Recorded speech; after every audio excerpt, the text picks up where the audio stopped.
Yes! Get the line right, pull!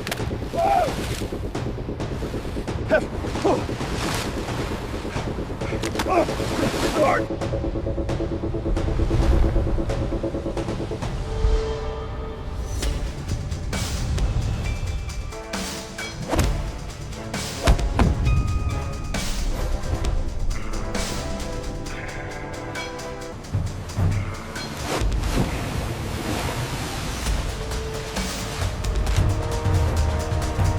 Watch your footing.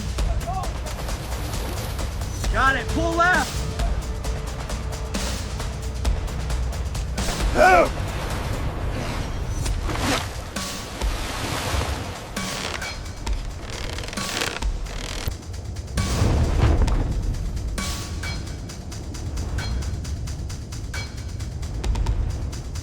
Move, move!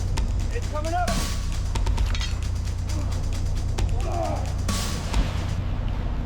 We got it! Oh my god! Giữ chắc đây! Nó lớn quá!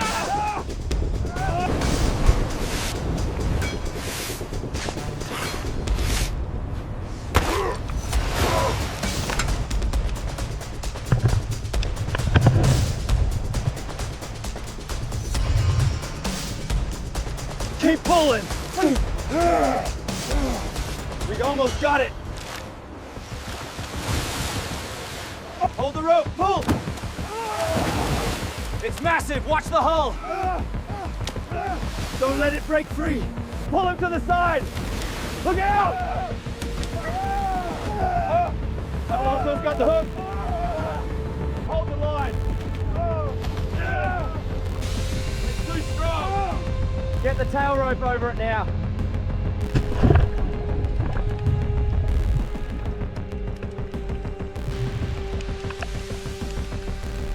He's pulling hard.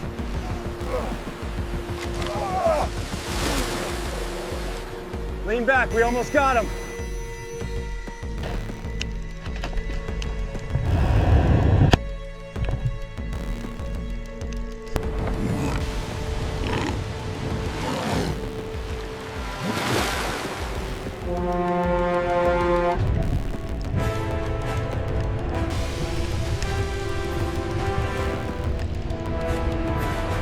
Watch out for the tail! Grab the line! Grab the line! Hold it steady, don't let it smash the gear.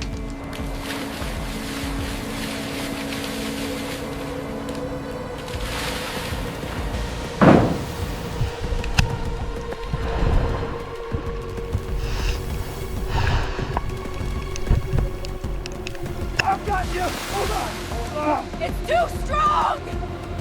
Don't let go of the rope! Watch the tail! Get the rope around it now! Hold him down, hold him down!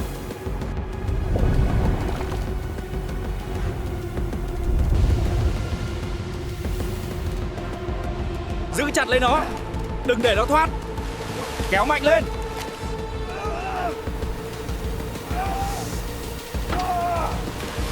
Agarren fuerte, muchachos. Cuidado con el cable, súbanlo despacio.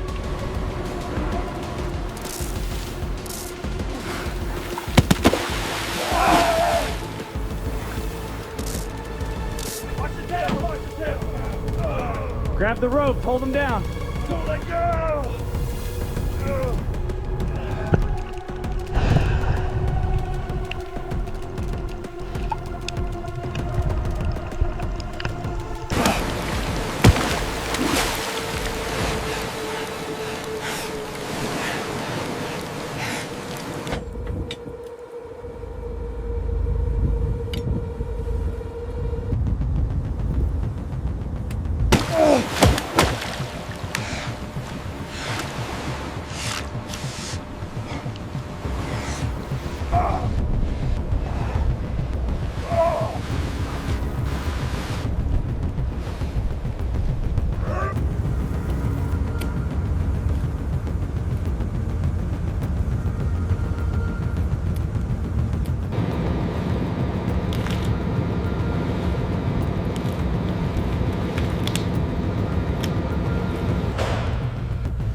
In the middle of a cold dawn in the North Atlantic, a giant iron ship left the port, carrying fishermen in orange raincoats.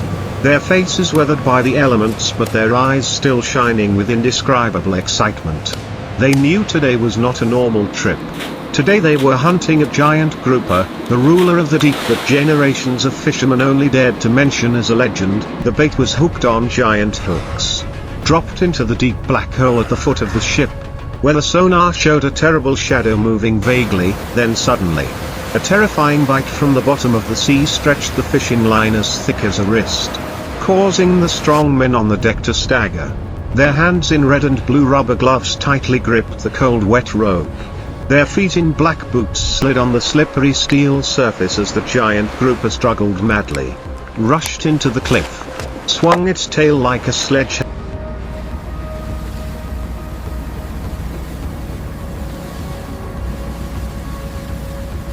Right, next crate. 1, 2, 3, 4, 5, 6.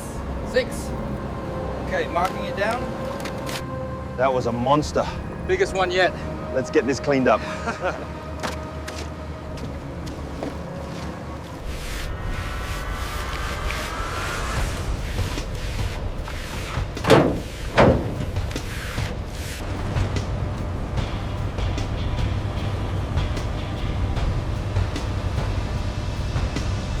Hammer causing a meter of water at the bottom of the sea to explode with sand and rocks on the water. The iron ship tilted.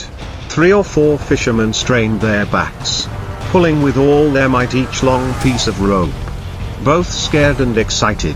Sweat and seawater mixed on their faces, pale with tension. Each jerk of the giant grouper seemed to want to uproot them from the deck. Sometimes the rope whistled over the railing, burning hot in the palms of their hands. Sometimes the whole group was pulled towards the edge of the dark sea. Just one slip and they would disappear in the cold waves. When the giant black shadow began to approach the water, a fisherman in an orange shirt, wearing a black woolen hat, tightened the steel harpoon that wound the rope. Waiting for the right moment when the giant grouper's body rose in the whirlpool of white foam, he rushed forward.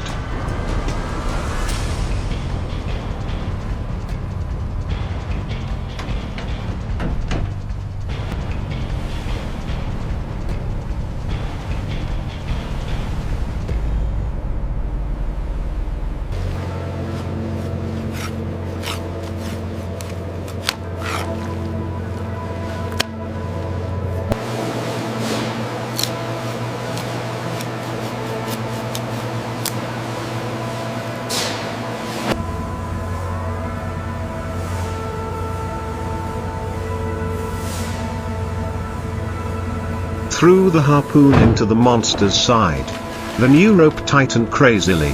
The screams, the sound of the waves, the sound of the engine blended into a chaotic symphony of the raging sea. Now the whole ship, the winch, the bare hands of the men in orange raincoats struggled together with the weight like a living rock. They tied more rope, wrapped more loops, used their whole bodies as anchors, pulling and sliding, roaring every time the giant grouper jerked. At one point one person was almost pulled over the railing. 2 others hugged him around the waist. All like a life or death battle on the cold, wet steel deck. Finally, that giant body was torn from the water, hanging in the air under the crane hook, water pouring from its gills and fins. Its mouth as big as a hatch opened. Its thick body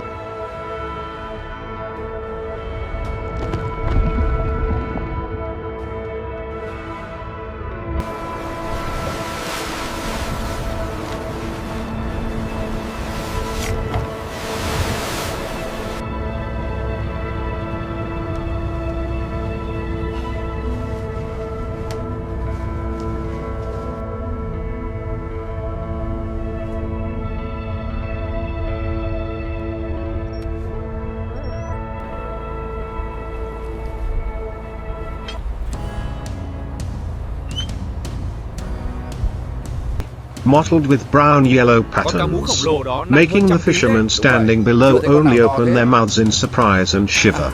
because they were standing before the legend of the deep sea, when the giant grouper was dropped onto the wooden pallet on the deck. It continued to thrash its tail wildly. Each hit strong enough to knock over buckets and pots. Shaking the entire deck, the men in yellow and orange shirts rushed in, using ropes, hooks, and their entire body weight to press down and tie each part of the fish's body tightly amidst panting and tense screams, until the deep-sea monster finally lay still, its heavy breathing gradually fading under the harsh white light, then on the steel deck itself. Under the lead grey sky and the cutting wind, they quickly pulled on their white rubber aprons, held long, sharp knives, and began to cut the thick, heavy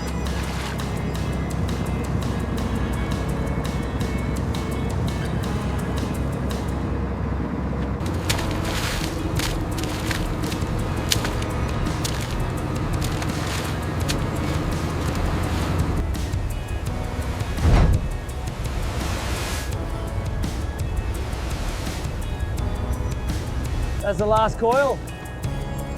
Hey, biggest one we've seen in months.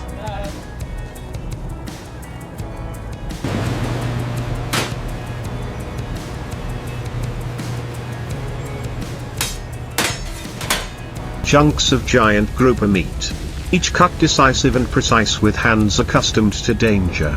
The trays of pinkish white meat were stacked and passed down to the cold hold, while the seawater mixed with a light pink streak was washed off the deck, returning the steel deck to its cold, bare appearance. When the adrenaline storm passed, the fishermen in orange and yellow raincoats leaned silently against the railing, their red and blue gloves hanging loose, their eyes looking out at the sea, which was both an enemy and a source of life. Their hearts still reverberated with the terrible feeling of the whole ship being dragged along by a creature from the deep.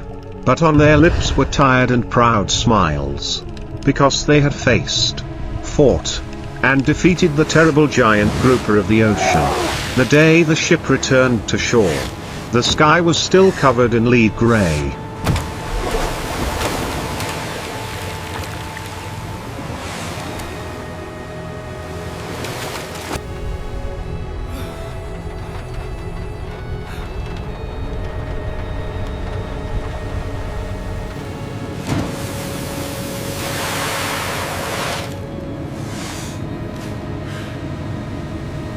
Cá mú khổng lồ đập vào mạn thuyền. Nó kéo tôi suýt ngã. Thật không thể tin được.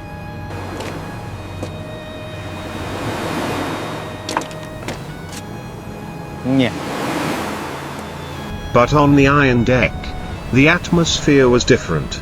In the cold compartment, giant trays of grouper meat were neatly arranged. The cold mist covered the styrofoam boxes. Each footstep of the fisherman on the steel floor echoed with a heavy but reassuring clacking sound, when the harbour gradually appeared behind the mist. The men in orange raincoats tightened the anchor ropes, threw ropes to the people on shore. The hands in the familiar red and blue rubber gloves once again rhythmically like a labour dance. But this time it was no longer the tension of life and death but the rhythm of complete joy. The crane on shore extended its steel hook down, and pallets filled with giant grouper meat were lifted off the deck one by one, rising to eye level and then disappearing into the sky. The crates, when placed on the wet concrete floor of the harbour, shook slightly, echoing a distant echo.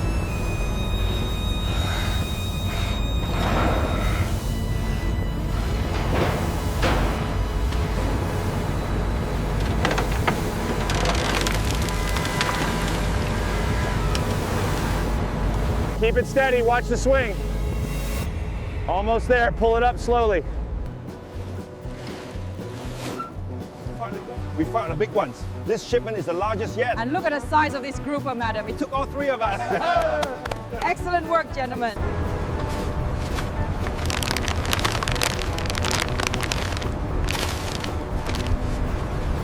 Go of a battle in the deep sea. Buyers, warehouse owners, and traders gathered around trays of pink white fillets, their eyes wide open when they heard that everything came from a single giant grouper, both huge in size and terrible in strength.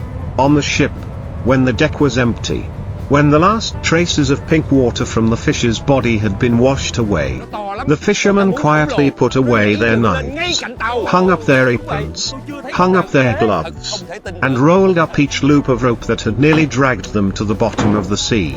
Each strand of rope still holding the memory of the terrifying pull from the abyss. At night, under the warm yellow light in the cramped cabin, they sat around the metal table, still wearing the same orange raincoats but with the zippers undone, the collars open, their faces relaxed in tired smiles. I can't hold it, help me! Grab him, the grouper is too strong. Hang on to the rope, don't let it take the rod.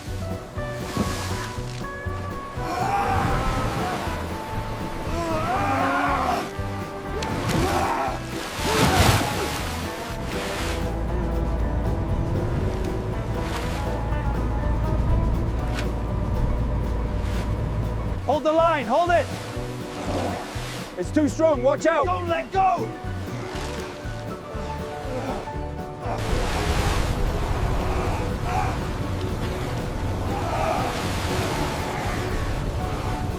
Cups of coffee or flickering cigarettes in their hands. The story of the giant grouper was rewound over and over again. Some people used their arms outstretched, pointing to the ceiling to illustrate the length of the fish. Some people laughed hysterically, recounting the moment they were almost pulled over the railing.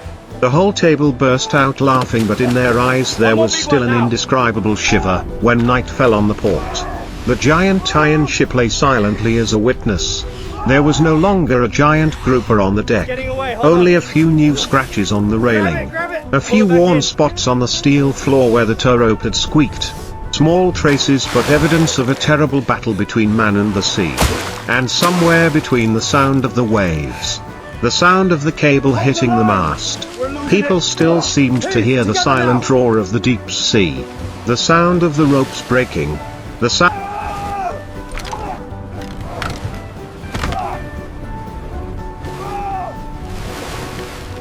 Hold the line! Don't let go! I can't, it's too strong! Pull harder, keep it coming.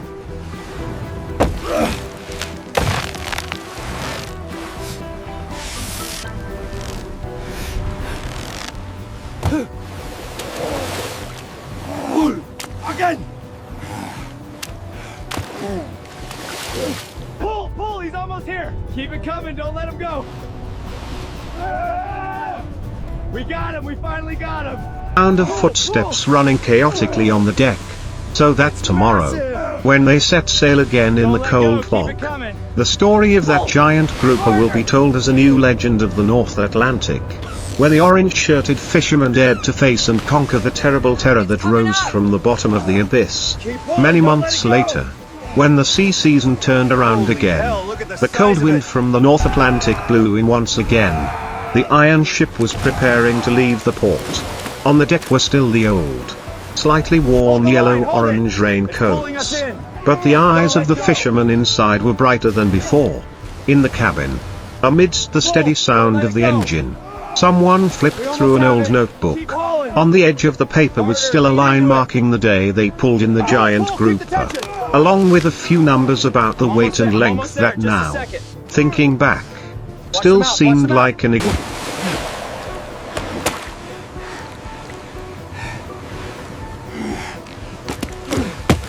Watch the tail, it's still moving. I've got the knife ready. Hurry up, let's do this now.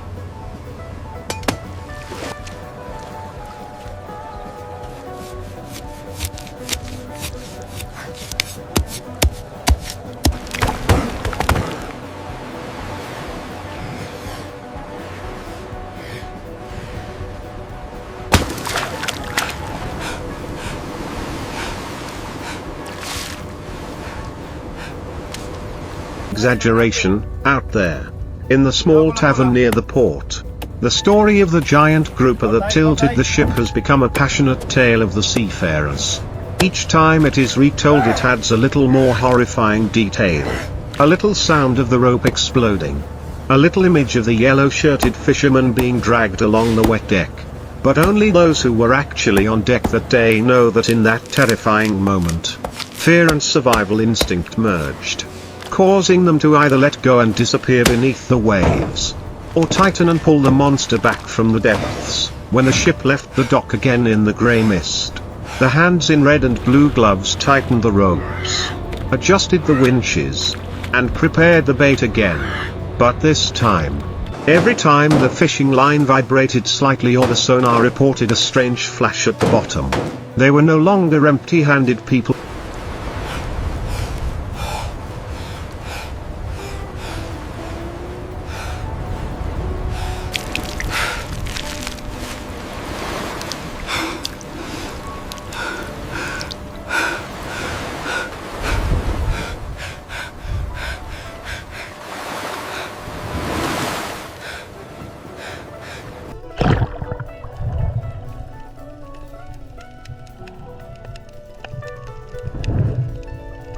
Con cá đó lớn quá.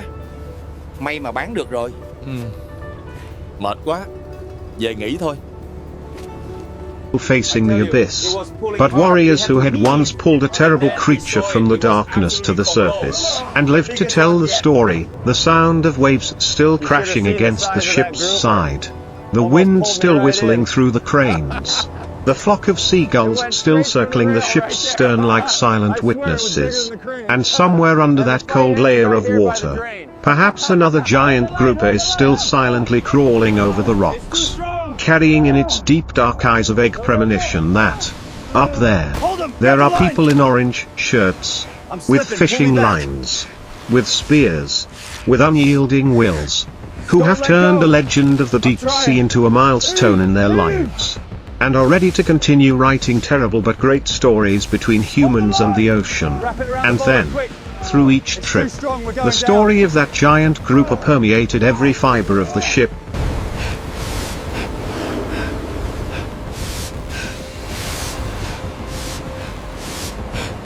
Keep running, don't let it slack.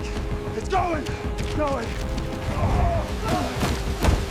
Brace yourselves, hold on. Hold on tight.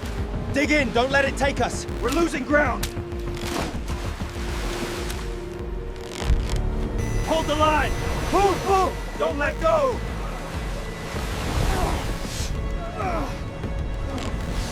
Oh no, let go. It's pulling us. Grab the line. We're losing it. Pull harder. Steel, the rumbling sound of the main engine, and even the pounding footsteps on the cold, wet deck. Every time the ship left the bay, the fishermen in orange raincoats leaned their backs against the iron railing, their eyes looking toward the grey horizon. In their minds, the scene of the rope stretched so tight it was about to explode, the scene of the ship's hull being pulled askew, the scene of the giant grouper's tail thrashing wildly on the pallet, the footage they had filmed that day, the chaotic scene of the deck, red and blue gloves clutching the rope, the fish's body with brown and yellow patterns hanging suspended from the crane hook, the knife slashes cutting through the thick layer of pink and white flesh right on the steel floor, was now edited into a video and played back on calm sea nights. The pale blue screen light reflecting on each person's sunburn.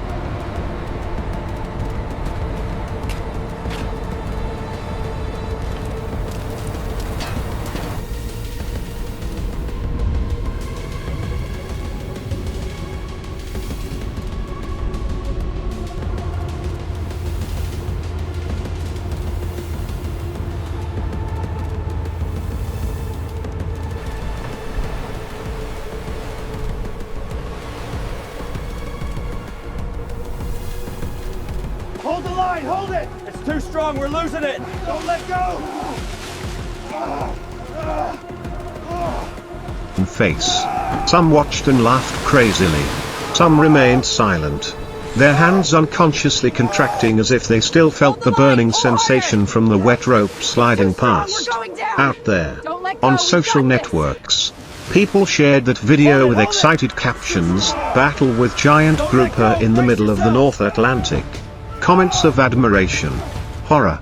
No one expected that one day the orange-yellow shirted fishermen, who were used to being quiet in the salty wind, would become the central characters of a story that would be watched hundreds of thousands of times. But for them, when the camera turned off, when the screen went black. When the sound of the waves was once again the only sound around. All that remained was the feeling of their feet staggering on the wet deck.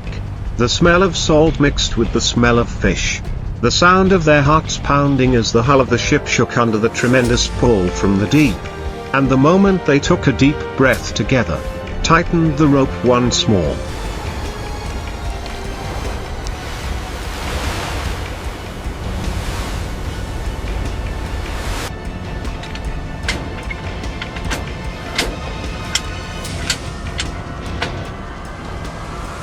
I tell you, it was at least this wide. Yeah. A true Kong Lo. Really? That big? We almost lost it at the net.